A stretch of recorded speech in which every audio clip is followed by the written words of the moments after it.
sorry if my edges are not laid every time. This is the real me. I told her, you can turn my room into a catwalk. Go ahead, model that, girl. Model that, girl. Go ahead, model that. You're so trendy. Damn, you trendy. You trendy, girl. Wow, you trendy. Hey guys, it's your girl Fab, and today I'm going to talk to you about how to be selfish the right way. How to be selfish in the most healthy way possible. How to be selfish because it's necessary. What I'm going to do is break down 3 simple ways you can be selfish. But first, I'm going to start off by saying why you need to be selfish. Because you've been selfless for far too long. And it's time to pour back into yourself. You feel drained. You feel depleted. You feel like you've been taken from. And this is not about being a victim. This is just about restoring yourself and putting yourself in a position to up-level, upgrade, and take you to where you're supposed to be next, if you know what I'm saying. My first rule of thumb is be a cup filler, meaning fill your own cup. And realize that that's not an unhealthy selfish act, but a healthy selfish act.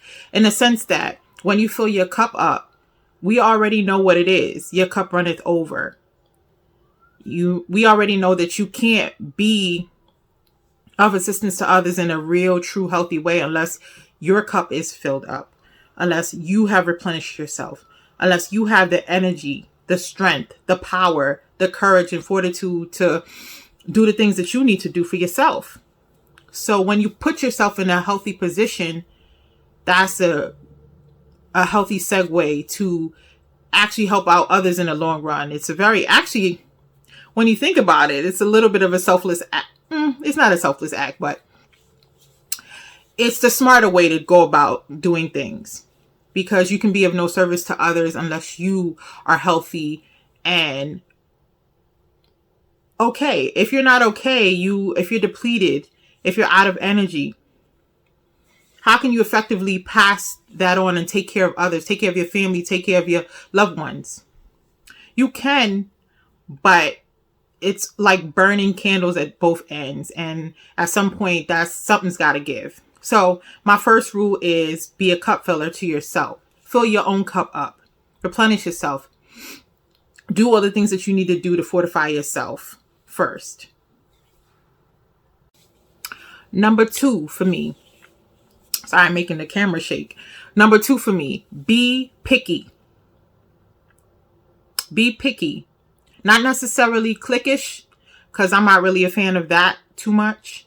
I mean, don't get me wrong, I have my people, but I'm not really a cliquish person. I'm really inclusive, actually, in most settings. And that seems like it would contradict what I'm trying to say right now. But number 2 is be picky, in the sense that be selective. Assess people. Sometimes you even got to throw a test in there for some people too, to make sure that you're being surrounded by the right people, because not everybody has the best interest for you in mind. And you need to know who's around you. You need to know who you're surrounding yourselves by, what they're really thinking, if they're really real and not fake. It's really important. You need to make sure that your so-called support system is really your support system and not just a cover for something else. And that can only be assessed by being discerning. I have other videos on that, how to upgrade your discernment. But being discerning, being observant, and knowing the company you keep. Be picky. Take your time picking the people that are around you. Take your time getting to know the people that are around you, relationally speaking. People that you do business with or collaborate with. Take your time. There's nothing wrong with that. And be picky. And who cares if somebody thinks you're being bougie about being picky? So what? Do it because it's necessary. It's necessary to know the company you keep. It's necessary to know who you're working with, because the last thing we need is fake associations. The last thing we need more of right now is fake associations of any kind. So do your thing and be picky. Be selective. Lastly is number 3. Do the work on yourself. It's last on my list, my short list today, but it's not the least important. It probably is the most important, to be honest, because doing the work on yourself will allow you to do the other 2 steps that I spoke of. To consciously do the work on yourself and check yourself. In order to do that, you need to be still and you need to have enough time by yourself alone to understand who you are and who you're becoming.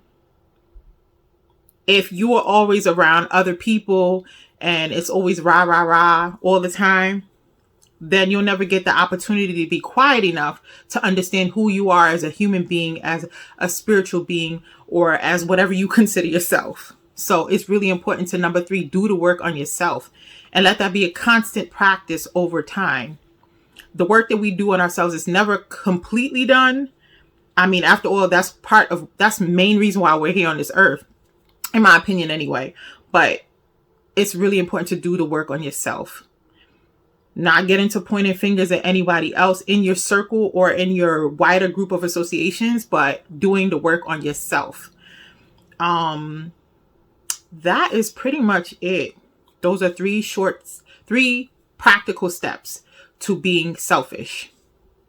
I don't think selfish is a bad word if it's done the right way. And so those are the 3 steps I'm going to leave you with right now. On that note, please like, share, and subscribe to my YouTube channel. Please share the word with others that you know. Also follow me on Instagram at FabFola. You know what to do. And I'll see you in the next video. Bye.